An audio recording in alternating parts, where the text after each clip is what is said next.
Hello. বলুন sir. হ্যাঁ, Varun sir বলছেন? হ্যাঁ, হ্যাঁ, হ্যাঁ, বলুন স্যার স্যার, ভালো বলুন। আছেন? হ্যাঁ, ভালো আছি। আপনি ভালো আছেন? হ্যাঁ, স্যার ভালো আছি। স্যার বলুন। বলছি আজকে একটা টপিক নিয়ে আপনার সাথে আলোচনা করতাম।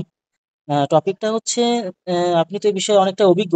তাই আপনার সাথে বিষয়টা নিয়ে আলোচনা করতাম ভাবছি। তো ব্যাপারটা হচ্ছে আজকে যে সমাজে বর্তমানে একদম রিসেন্টলি যে সমস্ত ঘটনাগুলো ঘটছে যেরকম জলপাইগুড়িতেও আজকেরই একটা ঘটনা আমরা দেখলাম হ্যাঁ, আমি যে শুনেছি। হ্যাঁ, ওই বিষয়টা প্লাস আরো ঘটনা আপনার সাথে আজকে শেয়ার করব। আর আমার প্রত্যেকটা বাঙালি ভাই বোনদের জন্য একটা মেসেজ আমরা তৈরি করব যে বিশেষ করে আমাদের প্রিয় বাঙালির বোনদের জন্য যারা অনেকটাই অসহায় বর্তমানে যেই পরিমাণে রেপের যে ঘটনাগুলো ঘটছে। আজকেই জলপাইগুড়ির একটা ঘটনা আমি দেখলাম যে একটা স্কুলের মধ্যে মানে দুজনেই একজন নাবালক দুজনেই স্কুল পড়ুয়া। তো সেক্ষেত্রে হয়তো 9-10 পড়তে পারে। তো একটা ছেলেটা মেয়েটাকে প্রচন্ড পরিমাণে সেক্সুয়াল বলো বা বিভিন্ন রকম ভাবে একটা হ্যারাসমেন্ট মারামারি গলা টিপে ধরা এই এমন ধরনের যে মানসিকতা।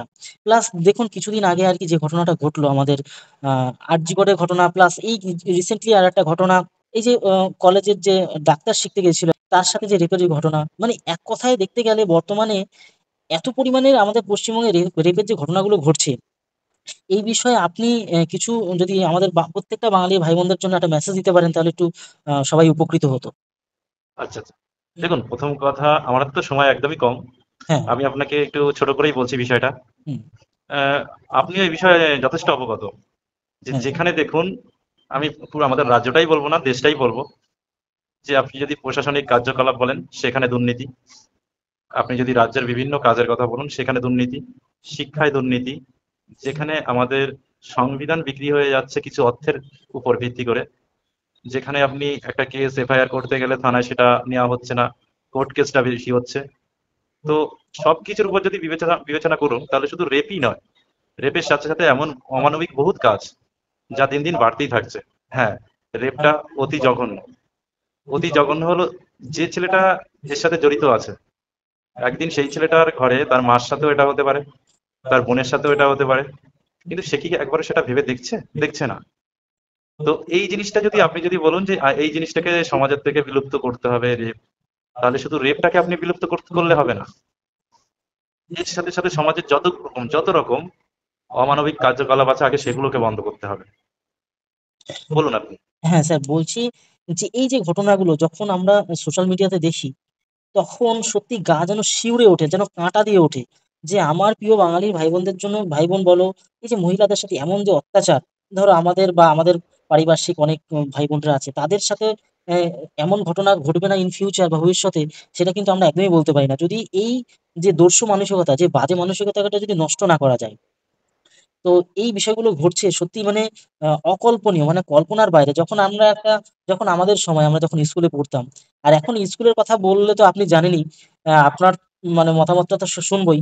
আচ্ছা, মানে আমি আমি এবার আপনার মাঝখানে একটা কথা বলি। হ্যাঁ বলুন বলুন। আপনি যেখানে বিদ্যালয়ে পড়াশোনার কথা বলছেন, এডুকেশনের উপরে, হুম। আমি আপনাকে একটা কোশ্চেন করছি। হ্যাঁ যে আপনি এটা সত্যি বলুন তো, আজ কি বিদ্যালয়ে পড়াশোনা হয়?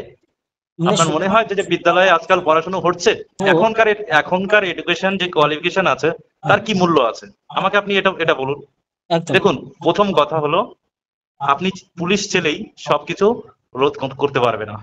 হুম। অন্যায়কে অন্যায়কে বিলুপ্ত করতে পারবে না পুলিশ ছেলে, কারণ আপনি জানেন খুব ভালো করে যে পুলিশেরও হাত বাঁধা। হ্যাঁ। ঠিক আছে? হ্যাঁ। তো সেই ক্ষেত্রে দেখুন, নিজেদেরও কিন্তু এক্ষেত্রে যথেষ্ট দায়বদ্ধতা থেকে থাকে। সে তো। এক- এখন দেখা গেল এখন দেখা গেল যে একটা মেয়ে, তাকে ছাড়া হয়েছে, সে স্কুলে যাচ্ছে। হুম। একটা ছেলেকে ছাড়া হয়েছে, সে স্কুলে যাচ্ছে। সে তো। আপনি আপনি গার্জিয়ান, আমি গার্জিয়ান। হুম। আমরা জেনে বসে আছি যে তারা স্কুলে যাচ্ছে। তারা আদৌ কি তারা স্কুলে গেছে না অন্য কোথাও গেছে, এই খবরটা কি আপনি নিশ্চিত? সে তো একদম। বা স্কুলে গিয়েও যে সুরক্ষিত থাকছে বা কিনা সেটাও তো স্কুল আমরা। না, বা স্কুলে গেলেও হুম। তাদের যে কোয়ালিফিকেশনের উপর তারা নজর রেখেছে, ফোকাস রেখেছে, হুম। এটা কি বাস্তব? সে তো। আর এ তো একরকম আছেই এর পাশাপাশি কিছু কিছু শুনি আমার ভাই বোনরা এসে বলে আমাকে সে মাঝে মধ্যে শেয়ার করে যে স্কুলে স্যাররা গিয়ে এখন ঘুমায়। এমন ঘটনাটা কিন্তু প্রচুর শোনা যায়।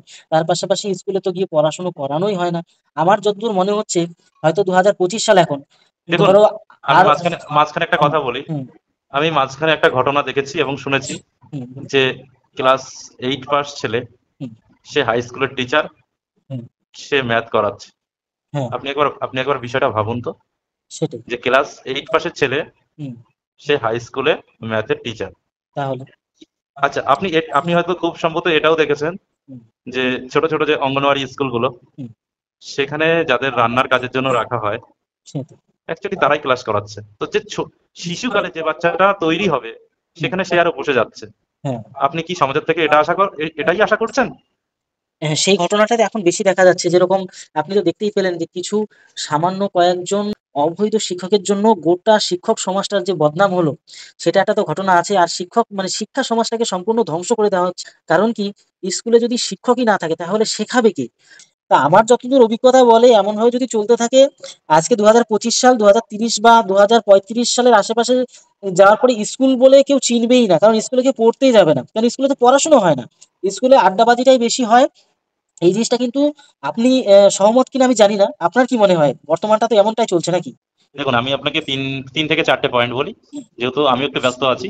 হ্যাঁ, তো ইম্পর্টেন্ট পয়েন্টগুলো আমি আপনাকে বলে দিচ্ছি। অবশ্যই। প্রথম কথা হলো, ছাত্রছাত্রীদের এডুকেশনের উপর আমি বলে দিচ্ছি, যে আপনি যে বলছেন যে বিদ্যালয়ের যে কথাটা, হুম, ঠিক আছে।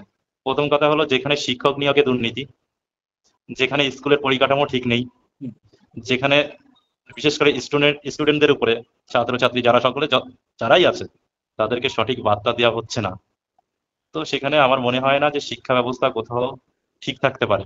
এবং আমরা আজ যে দিনগুলো দেখছি, এর পরে আরো অতি জঘন্য দিন আসতে চলেছে। দ্বিতীয় কথা হলো, আপনি বললেন যে রেপের উপরে। আরজি কর কাণ্ডটা আপনি আশা করি দেখেছেন। হ্যাঁ, একদম। আরজি করে যে মেয়েটা ধর্ষিতা হলো, হুম, আপনি বিগত কতদিন ধরে না হলে সোশ্যাল মিডিয়ায় ক্যান্ডেল মিছিল দেখেছিলেন, একদম।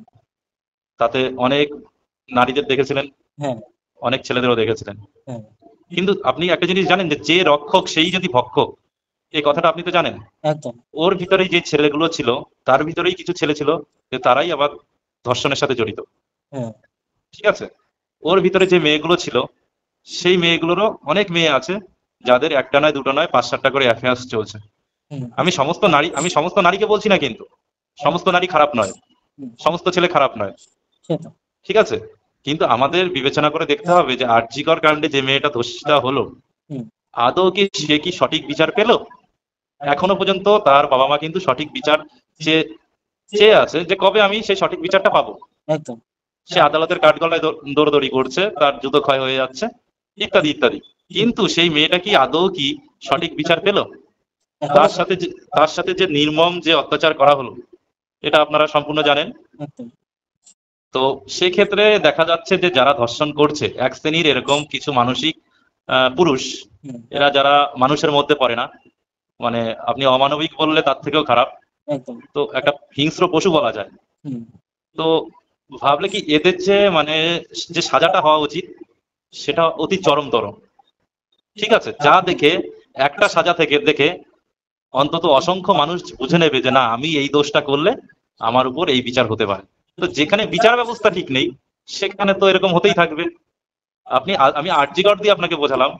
দেখুন, আরজিকরের পরেও এই পর্যন্ত আমি নেই নেই নেই নেই করে অতি জঘন্য রেপের ঘটনা শুনলাম কমপক্ষে 25 থেকে 30টা। তা একদম। আরজিকর কাণ্ডটা গেল কতদিন হলো? কতদিন হলো? বেশি বেশি দিন দিন হবে হয়নি। না। এর ভিতরেই আমি কিন্তু 25-30টা রেপের বিষয় খুব ভালোভাবে কিন্তু আমি অবগত জানতে পেরেছি, ঠিক আছে।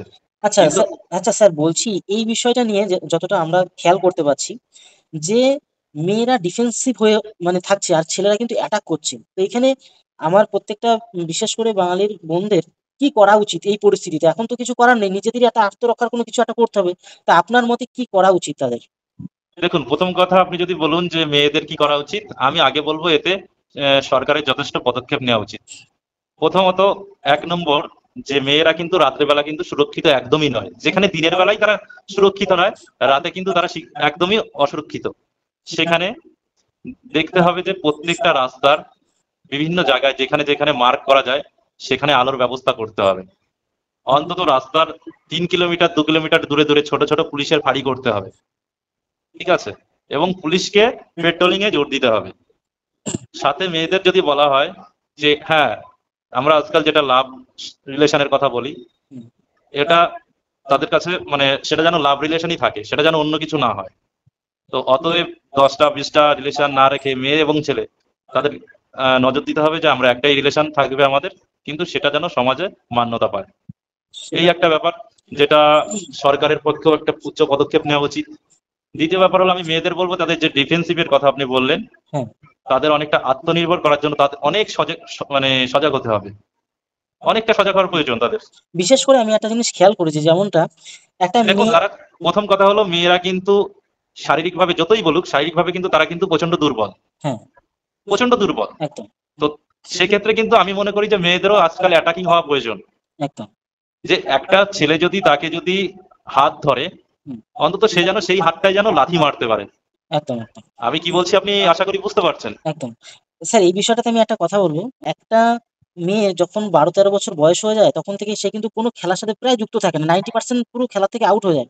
বা নিজের খেলাধুলো, ফুটবল খেলা, এটা সেটা এক্সেসটা অনেক কিছু থাকে যেগুলো শারীরিক সক্ষমতা বাড়ে। কিন্তু একটা ছেলে ঠিক সেটা কিন্তু অত সহজে কিন্তু কমে না, প্রায় 20 থেকে 25 বছর পর্যন্ত খেলাধুলো করে, শরীর চর্চা করে বিভিন্ন দেখুন, ধরনের।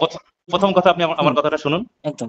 একটা মেয়ে যখন 8 বছর 10 বছর তার এজ হয়, হুম, আমরা তাকে কি করি, পড়াশোনা করো পড়াশোনা করো। হুম, আর একটা ছেলে যখন সেই বয়সটা থাকে তাকে আমরা বলি পড়াশোনা করো, কিন্তু দেখা যায় কি ছেলেটাকে কি আমরা বিভিন্ন স্পোর্টস এর সাথে মানে যোগ করিয়ে দিই, হুম, সে ক্রিকেট হোক ফুটবল হোক। তো আমাদের মধ্যে এমন ভাবনা আসবে কেন যে একটা ছেলেই সবকিছু করতে পারবে, একটা মেয়ে কিছু করতে পারবে না?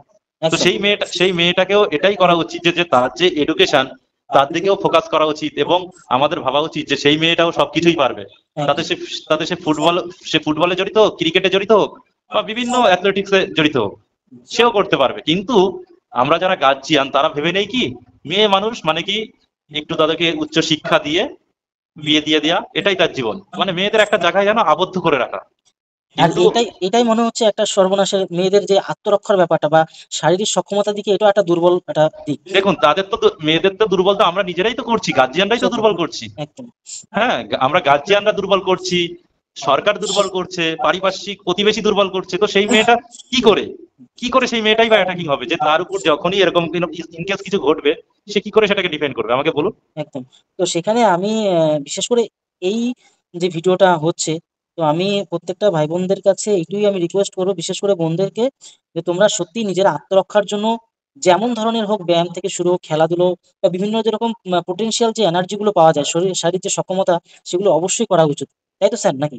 একদম, এর সাথে আপনি এটাও জানান আপনার চ্যানেলের মাধ্যমে, যে সরকারকে বলুন যে উচ্চ পদক্ষেপ নিতে। এইভাবে যদি সরকার বসে থাকে, তো আসছে দিনে কিন্তু এরকম বহু রেপের ঘটনা কিন্তু আপনারা চোখে পড়বে। ঠিক অবশ্যই। আছে। তো এক্ষেত্রে আরো একটা কথা আপনাকে বলবো স্যার, সেটা হচ্ছে যে এখন এই যে অল্প বয়সে স্কুলে মোবাইল দিয়ে দেওয়া যে প্রথাটা মানে নতুন করে শুরু হয়েছে, 9-10-এ পড়লেই স্কুল থেকে মোবাইল দিচ্ছে। আর আর এই নতুন নতুন মোবাইলে পড়াশোনা শেখার থেকে সেটা বেশি প্রেমের কাজে বেশি কিন্তু লাগছে। দেখুন, প্রথম কথা হলো, আপনি মোবাইলটা যে বললেন, এই হুম, মোবাইলটা আপনি দেওয়ার পক্ষে না বিপক্ষে? আমি মোবাইলটা দেওয়ার বিপক্ষে। কারণ কি জানো, আমি আপনাকে বলছি মোবাইলটা দিলে কি হয়।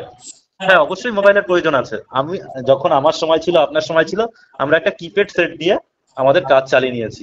হুম, মানে কাজ চালানো মানে এটা নয় যে প্রেম প্রীতি করা। সেটাই। হ্যাঁ, মোবাইলটা দেওয়া হচ্ছে কিসের জন্য, যে তারা যেন অনলাইনে ক্লাস করতে পারে। হুম, কিন্তু দেখা যাচ্ছে যে একটা ছেলে 24 ঘন্টার মধ্যে 20 ঘন্টা সে গেমে মগ্ন আছে, হুম, একদম একদম। এটা সে প্রেমে মগ্ন আছে। একদম। একটা মেয়ে খাওয়া বাদ দিয়ে প্রেমে মগ্ন আছে, সে তার ফোন খুললে সোশ্যাল মিডিয়ায় জড়িত আছে, হুম, নানা রকম রিলস এই সেই করে মোটামুটি তার লাইফে 12টা বাজিয়ে দিচ্ছে। একদম। তাহলে বলুন যে মোবাইলটা কি ভালোর দিকে যাচ্ছে না খারাপের দিকে যাচ্ছে? দেখুন, আমি আমি যে আমি এও দেখেছি ইদানিং, যে একটা মেয়ের থেকে জাস্ট 1 ঘন্টা তার বাবা মোবাইলটা সরিয়ে রেখেছে বলে মেয়েটা সুসাইড করতে গেছে। তাহলে ঠিক ভাবতে আছে, পারছেন। আপনি ভাবুন যে একটা ঘন্টা, জাস্ট একটা ঘন্টা মোবাইলটা সরিয়ে রেখেছে, হুম, তার জন্য মেয়েটা সুসাইড করতে গেছে। একটা ছেলের থেকে মোবাইলটা নিয়ে নেওয়া হয়েছে 3 দিন, জাস্ট 3 দিন হুম, মোবাইলটা নিয়ে নেওয়া হয়েছে। সেই ছেলেটা ভুল বকছে, আমারই পাড়া প্রতিবেশী, তাহলে সে ভুল বকছে। মানে বুঝতে পারছেন যে কতটা চরম খারাপের দিকে গেছে। হ্যাঁ, এই বিষয়টা তো একটা আছেই স্যার। আরো একটা বিষয় এখন নতুন করে দেখা যাচ্ছে, এখন তো সবার হাতেই মোবাইল, প্রত্যেকটা বাড়ির পরিবারের হাতে হাতে মোবাইল, জনে জনে মোবাইল। সে কারণে হচ্ছে কি, ভাত খেতে গেলেও মোবাইল, কিছু খাওয়াতে গেলে মোবাইল, মোবাইল মোবাইল ছাড়া সে কিছু করবেই না। এই যে জিনিসটা, আমরা নিজেরাই কিন্তু অ্যাকচুয়ালি দায়ী। আপনার এই বিষয়ে কি মতামত? দেখুন, প্রথম কথা হলো বাচ্চাটার বয়সের উপর সবকিছু ডিপেন্ড করে। একদম তবু আমি বলবো যে সে বাচ্চাটাকে মোবাইল থেকে দূরে রাখুন। সে যদি খেতে না চায়, তাকে প্রচন্ড পরিমাণে এক জায়গা থেকে আরেক জায়গায় স্থান পরিবর্তন করুন, ঘোরান, প্রাকৃতিক যে দৃশ্যগুলো সেগুলোকে তার চোখে নিয়ে আসুন। অনেকটা টাইম নিন খাওয়ানোর জন্য, বিরক্ত হলে হবে না, তবুও মোবাইল থেকে বিরত রাখতে হবে। টিভি মোবাইল এগুলো থেকে বিরত রেখে তাকে প্রচন্ড পরিমাণে এক স্থান থেকে এক স্থানে নিয়ে যান। সে দেখবেন আস্তে আস্তে বিভিন্ন যে খেলনার সরঞ্জাম এবং যে বিভিন্ন যে প্রাকৃতিক দৃশ্য, গরু, বিড়াল, ছাগল, কুকুর, এর সাথে সে অটোমেটিকলি জড়িয়ে যাবে। কিছু না কিছু তার মনে ভালো লেগে যাবে। সে খাওয়া দাওয়া অটোমেটিকলি করবে এবং যে তার যে ভালো স্পষ্ট কথা বলার প্রবণতা সেটাও চলে আসবে। এখন আপনি যদি তাকে সারাক্ষণ মোবাইল দিয়ে রেখে দিন, তাহলে কিন্তু সে মোবাইলের সাথেই কথা বলবে, আপনার সাথে নয়। সে সে একদম খাওয়া দাওয়া সে কিন্তু খাওয়া দাওয়া মোবাইলের সাথেই করবে, আপনার সাথে নয়। মোবাইলে সে কার্টুনটা খাবে, অটোমেটিক আপনার বাচ্চার পেট ভরে যাবে, ঠিক আছে? একদম মানে আপনি এটাই বলতে চাইছেন যে মোবাইলের গেম নয়, বরং এমন গেম খেলতে হবে যেটা শরীরকে কাজে লাগিয়ে, গেমটা যেরকম ফুটবল খেলা, আমি ক্রিকেট খেলা। দেখুন, হ্যাঁ বলুন। হ্যাঁ স্যার, বলছি এখন রিসেন্টলি যা দেখতে পাচ্ছি এখনকার স্কুল বা পড়ুয়াদের ক্লাস 5 এর পর থেকে প্রেমের যে কাহিনীগুলো কিন্তু অনেকটা শুনতে পাচ্ছি এখন থেকে। দেখুন, হ্যাঁ, এটা তো অ্যাকচুয়ালি এটা হলো এখন প্রেমের জোয়ার। হ্যাঁ, এটা এখন প্রেমের জোয়ার, মানে বড়দের থেকে শিখে শিখে, মানে ছোটরা হুম, যারা ক্লাস 10-এ পড়া, 11-12-এ পড়া বা কলেজে পড়ছে, বিএড, তাদের থেকে কিন্তু এই ছোটরা কিন্তু শিখেছে। একদম এমনও ঘটনা আমি ঠিক আছে? শুনতে পাচ্ছি 5 এ একটা বয়ফ্রেন্ড বা গার্লফ্রেন্ড, 6 এ, মানে প্রত্যেকটা ক্লাসে চেঞ্জ হচ্ছে। তো শুনুন, এই যে প্রথাটা। আমি আপনাকে একটা কথা বলি। একজন মা আমার কাছে এটা প্রকাশ করেছে যে তার 3 মেয়ে। হ্যাঁ, তো অটোমেটিকলি প্রথম মেয়ের বয়স হবে 22 থেকে 23 বছর, হ্যাঁ, দ্বিতীয় মেয়ের বয়স হবে 18 বছর, হ্যাঁ, এবং তৃতীয় মেয়ের বয়স হবে 14 বছর, কি তার একটু বেশি। হুম, আচ্ছা, প্রথম মেয়ে প্রেম করছে, হেল্প করছে কে? দ্বিতীয় মেয়ে। হ্যাঁ, দ্বিতীয় মেয়ে প্রেম করছে, হেল্প করছে কে? প্রথম মেয়ে। হুম, আচ্ছা, দ্বিতীয় মেয়ে প্রেম করছে, তার হেল্প করছে আবার তৃতীয় মেয়ে। হ্যাঁ, আবার দেখা গেল তৃতীয় মেয়ে প্রেম করছে, তার হেল্প করছে দ্বিতীয় মেয়ে এবং প্রথম মেয়ে। হ্যাঁ, মানে তিনটে যে মেয়ে, তিনজনই যে মেয়ে, তিনজন তিনজনকেই প্রশ্রয় দিয়ে দিল। হ্যাঁ। ঠিক আছে? তাহলে এর থেকে আপনি কি বার্তা পেলেন? শুধু বাবা মা তো সজাগ থাকলে হচ্ছে না, আপনার সন্তানরা তাদের জায়গায় ঠিক নেই আচ্ছা স্যার, সেরকম। আরেকটা বিষয় আমি, হ্যাঁ সে তো অবশ্যই, সেই ঘটনাটা তো অবশ্যই, মানে পরিবারের তো একটা দায়িত্ব থাকেই। এবার আপনি, আপনার কাছে আমি একটা জিনিস শুনতে চাইবো, এই যে এখন যে প্রথাটা চলছে, যে প্রেমের প্রথাটা, হুম। এতে ছেলে মেয়েদের কতটা উপকার হচ্ছে বা কতটা ক্ষতি হচ্ছে, বিষয়টা যদি একটু বিশ্লেষণ করে তাহলে আমাদের সবাই একটু বিষয়টা দেখুন, বুঝতে পারবে। আমি আপনাকে একটা হাসির কথা বলি। প্রেমে সাকসেস বলা হয় কখন? হুম, ধরুন একটা মেয়ে প্রেম করলো, সে যদি চাকরিওয়ালা ছেলে হয়, হ্যাঁ, হ্যাঁ, তাহলে সে সাকসেস, তাই তো? একদম, না, সে চাকরিওয়ালা ছেলের সাথে প্রেম করছে মানেই সাকসেস। হ্যাঁ, দুদিন পরে দেখা গেল কি সেই চাকরিওয়ালা ছেলের সাথে ডিভোর্স হয়ে গেল। হ্যাঁ, কারণ কি? অনেক কারণ আছে। সিগারেট বিড়ি ছ্যাঁকা দেওয়া, বা সেই ছেলের অন্য জায়গায় সম্পর্ক, আরো ইত্যাদি ইত্যাদি। মানে চাকরি দেখেই যে প্রেম করলে সে মেয়েটা সাকসেস, এই একটা মানে ব্রেনের মধ্যে দিয়ে দেয়া। হুম। প্রথম কথা হলো যে প্রেম করুক, প্রেম করা, আমি বলবো যে প্রেম করুক, প্রেম করা খারাপ কিন্তু নয়। তারও তো একটা বয়স থাকা প্রয়োজন কিন্তু আছে। তার একটা ন্যূনতম বয়স থাকে, সেই বয়সটা হওয়া প্রয়োজন। দ্বিতীয় কথা হলো আপনার মতে, যে কি রকম বয়স হওয়া প্রয়োজন? দেখুন, প্রেম কোনোদিনও বয়স দেখে আসে না। সে তো। প্রেম তো 10 বছরেও আসে, 15 বছরেও আসে না, প্রেমের কোনো বয়স হয় না। এটা যদি আপনি বলেন, এটা হলো আনলিমিটেড কলের মতন। হুম, ঠিক আছে? আমি এটাই বলবো যে হ্যাঁ, যে ছেলে মেয়েরা প্রেম করছে তারা আগে তাদের যে পায়ের নিচের মাটি, সেটা আগে শক্ত করুক। একদম, বুঝতে পারছেন? একটা একদম, ছেলে প্রেম করছে, নিশ্চয়ই সে বিয়ে শাদী করবে। হ্যাঁ, সামনে তার যেন দিনগুলো ভালো হয়, সেজন্য তার কি প্রয়োজন?